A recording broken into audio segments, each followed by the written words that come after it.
the stage Meyer.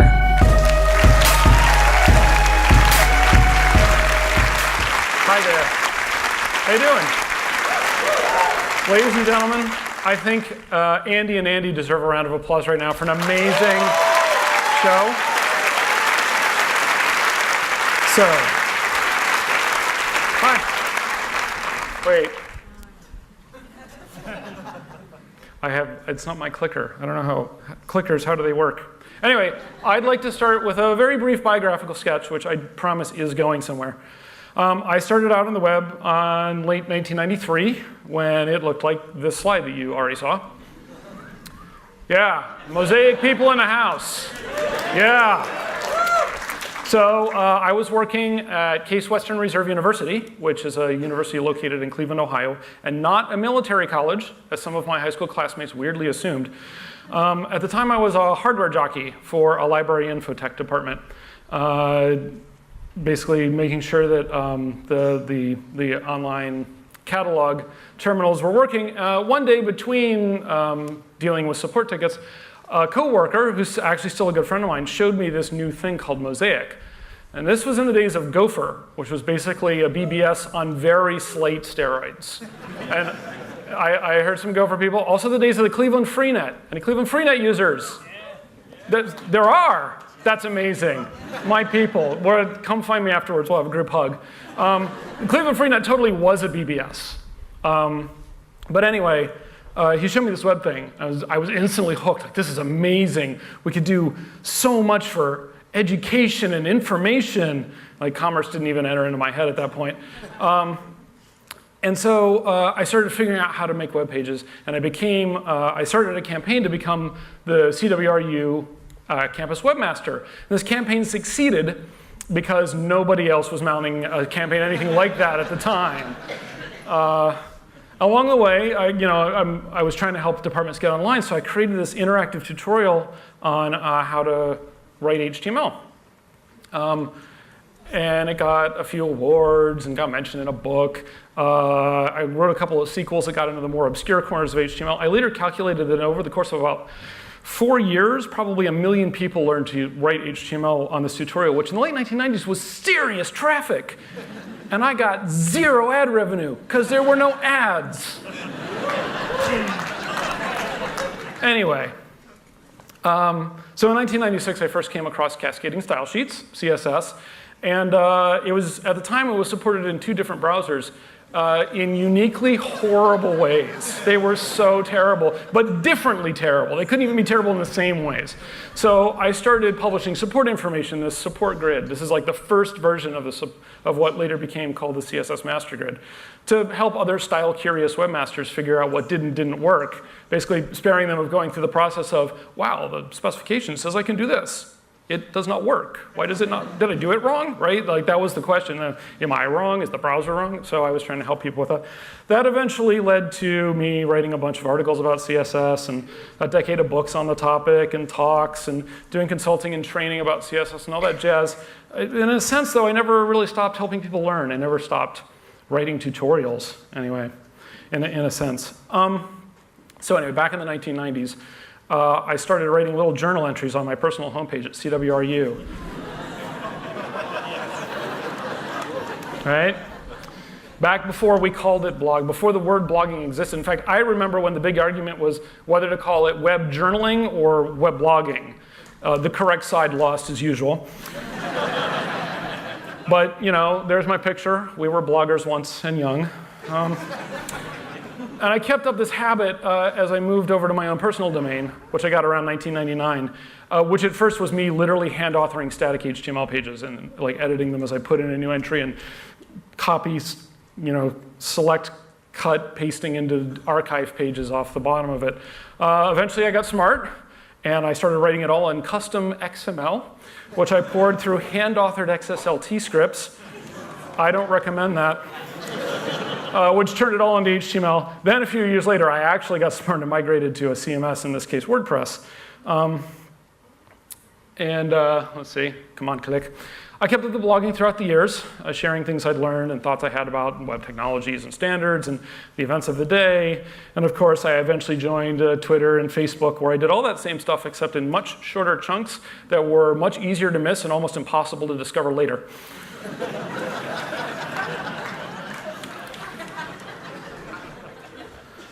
So it was natural to me that when 4 days after I took this picture of her, our daughter Rebecca was discovered to have aggressive brain cancer, that I took to my blog and my social media accounts to share what was happening. And at first I did it just for the simple act of, we could really use some support right now, right? Because that was then the most terrifying juncture of my life. And I kept it up after the initial stages of the situation, to share what I was learning, to keep up-to-date people who knew me and cared about me and that I cared about and who cared about Rebecca, but also to open a small window into the life of a family that was going through this, having a child with a life-threatening condition that just, to us, came out of nowhere, so that anyone who might come by and later might learn something from it, or at least be able to say, yes, I'm also going through that, and that matches what I'm feeling. So I kept it up until I had to post her obituary 9.5 months later. And as part of that announcement, I included a note that was meant for those who would attend the funeral service. Because if there was one thing I could say with absolute certainty at that moment, it was that a sanctuary hall full of people all wearing black would have made Rebecca roll her eyes with impatience and boredom. Shortly thereafter, Matt Robin proposed that the web community get a hashtag trending on the day of her funeral, which combined a hexadecimal value for purple with her nickname, a nickname which, somewhat ironically, I had never actually used with her. Everyone else did. I was the only one who ever called her by her full name. So my friend and colleague, co-founder of An Event Apart with me, Jeffrey Zeldman, picked up on the idea, and he blogged about it, which pushed that far and wide sort of within the web design community. Other people proposed coloring their social media avatars purple on the day of the funeral, which, as it turns out, a lot of them did. I found out later because they kept that going for days or weeks. And the hashtag, as it turns out, I'm told anyway, did trend on Twitter that day, at least in the US. I don't know for sure. Obviously, I had other things I was attending to that day. So I also missed that on that day, the day of the funeral, there was a proposal made to add a named color to CSS equivalent to that 663399 in honor of Rebecca and her father's contributions to web design. So a few days later, a few days after the funeral, the working group got in touch very gently and tactfully, to be clear, to ask my opinion. And I told them that I could not possibly objectively evaluate the proposal and that I would accept whatever decision they came to, pro or con, with one caveat, that if they did accept the proposal, and to be clear, it would have been fine if they had said no. The cliche, it's an honor just to be nominated, is not just a cliche, it's absolutely true, at least it was for me. Just that there was this proposal was more than enough. But I said, if you do accept the proposal, I want you to one modification, which they did. The proposal was accepted by the CSS working group and implemented in browsers within a matter of weeks. You can use this color today, which is how, in a corner of the language that I devoted so much of my career to understanding and explaining, there's a memorial to my little girl, Rebecca Purple, which is equivalent to 663399. And this means it's impossible to describe, so I won't even try.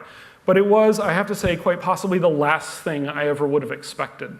It was something I couldn't really process. And this is why, when the proposal was accepted, I barely even noticed, in part because that morning my wife's father died unexpectedly, and I had to basically step up and carry the family while she dealt with that.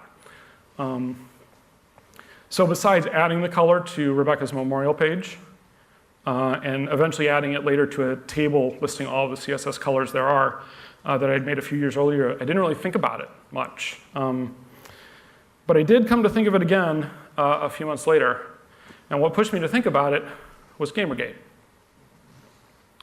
Whatever you might think about Gamergate, there's a lot to think about it. But I think I can say at least this much without inaccuracy. It pretty much took off when Adam Baldwin, previously mentioned, coined the hashtag of Gamergate and shared some videos made by people who really didn't like Zoe Quinn. And then the whole thing blew up into what we now think of as Gamergate with a capital G.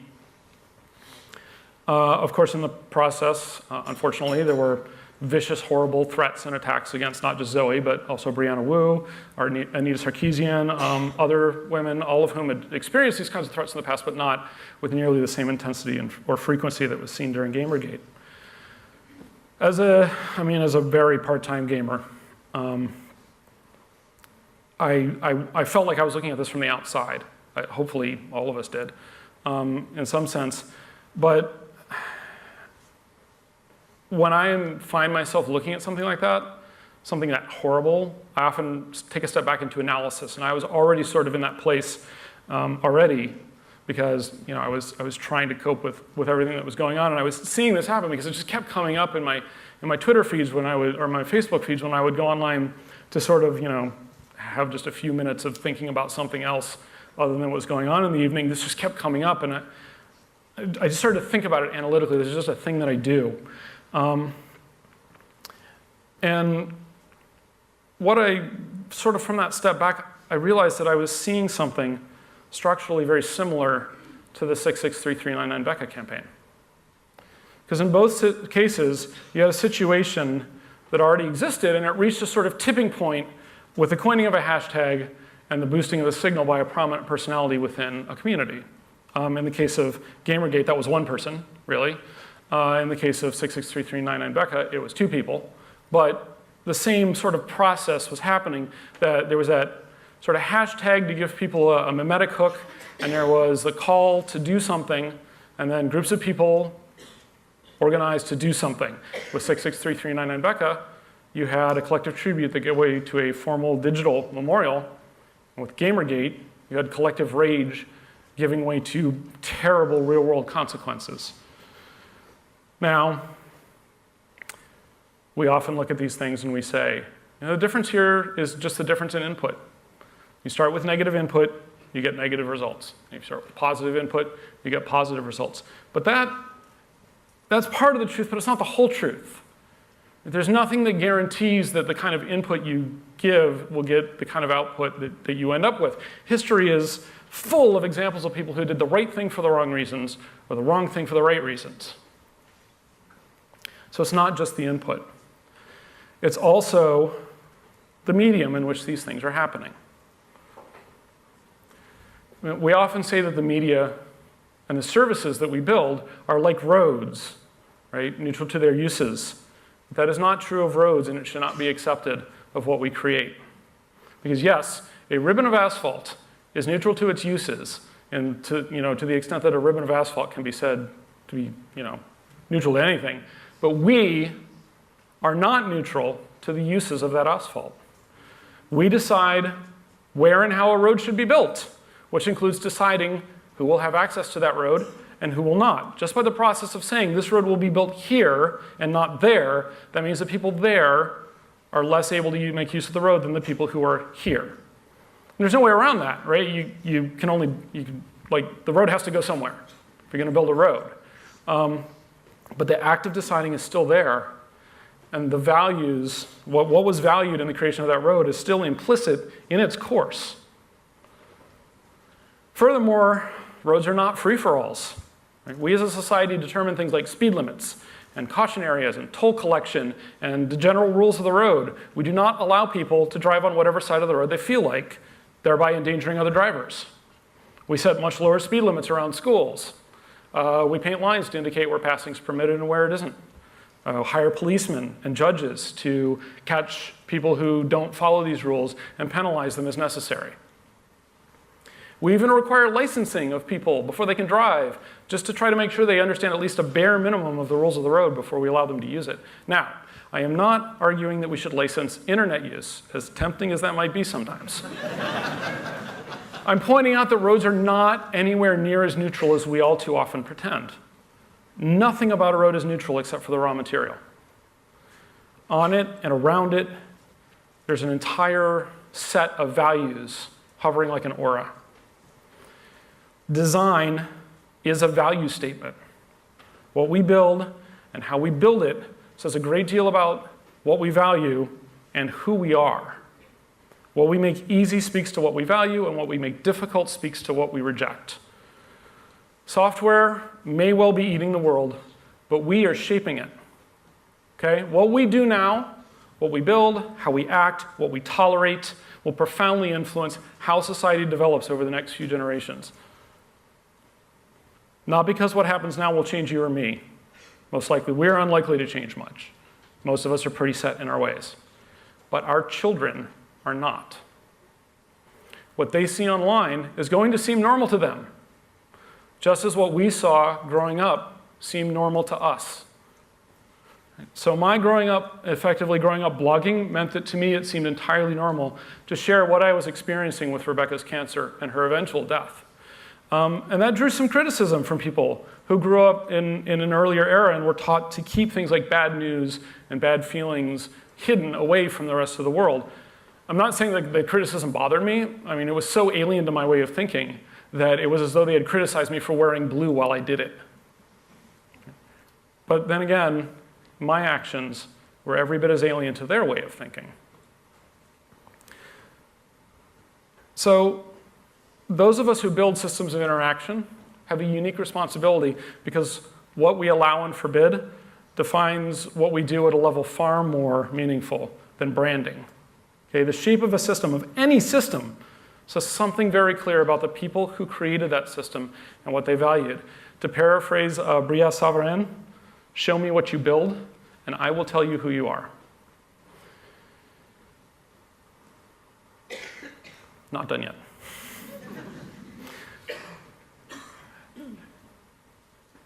And the thing about the systems that we build is that they are really easy to modify.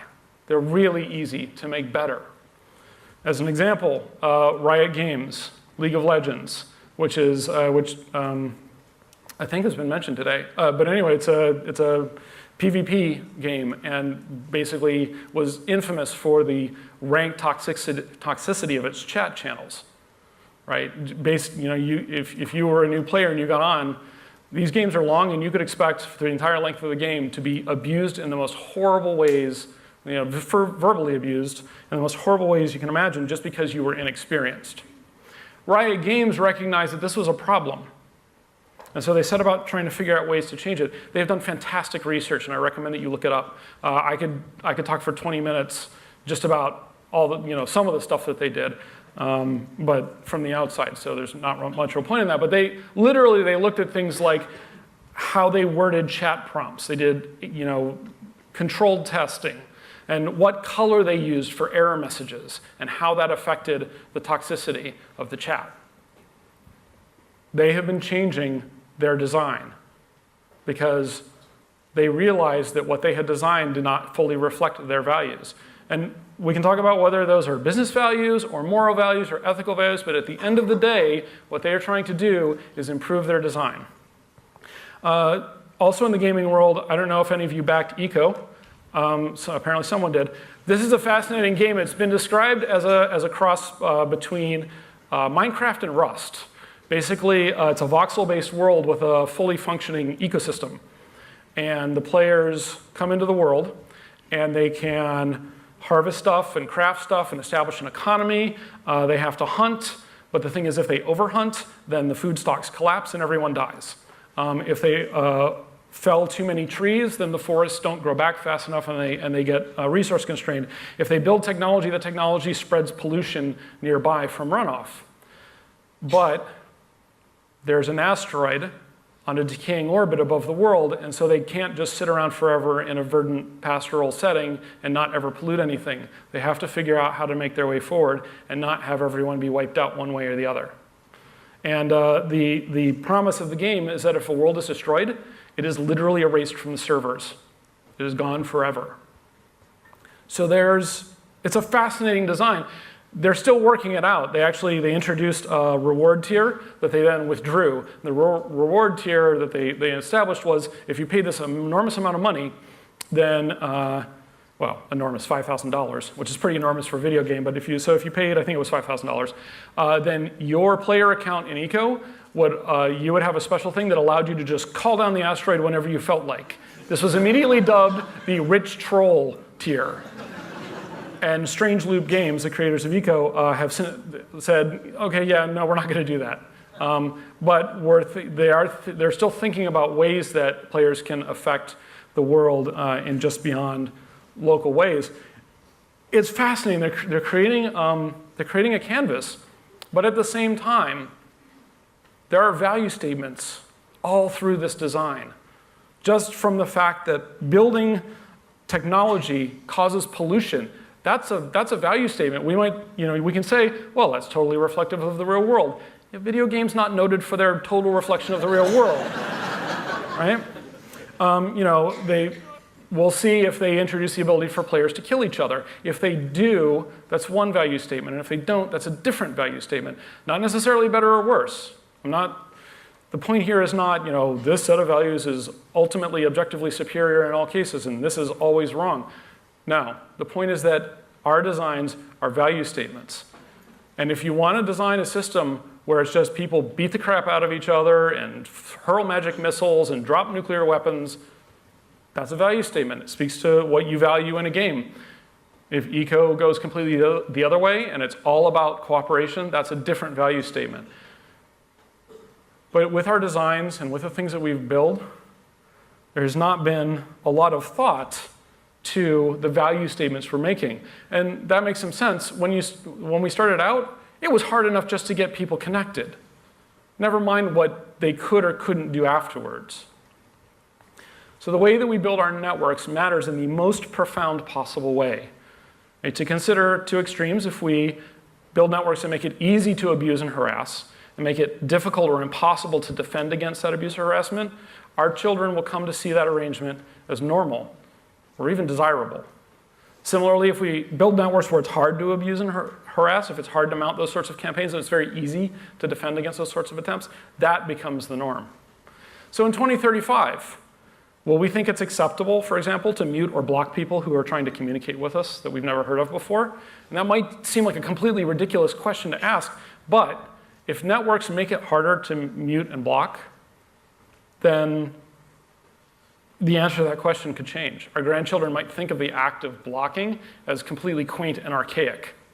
Or they might come to think of our current situation as unthinkably permissive and damaging. And if social networks make it easier to block harmful feedback, and they make mounting those kinds of attacks more difficult in the first place, then the answer to the question might change to the point that nobody even thinks to ask the question anymore. The ability to mute or block could just become absolutely unquestioned, the same way that none of us woke up this morning wondering what side of the road we would drive on. So how we build these systems matters a great deal to the future, just as Zoe was saying. If we build these things in a way that encourages positive collaboration and discourages destructive attacks, that influences anyone who uses and, more importantly, grows up with that sort of system. And because there's no truly meaningful distinction between online and offline, whatever they come to accept as normal online will seem just as normal offline. Because system design is always, always social design. The question is, what kind of society do we actually want to design? What do we want our future to be like? Is it going to be communities who work together or camps who tear each other apart? I mean, both are always going to happen. The question is really, which is the norm? Will our societies, will we ourselves become more constructive or more destructive? Because we're building like crazy. It's far past time we started building wisely, with a thought to what we want to say about ourselves, as well as what we want the future to be. And that's what I came here today to urge you, all of you, to do. And I ask you to do this not in Rebecca's name, but in the names of Rebecca's brother and sister, and all of our children who will ultimately live with the consequences of our construction. Build in their names. Thank you.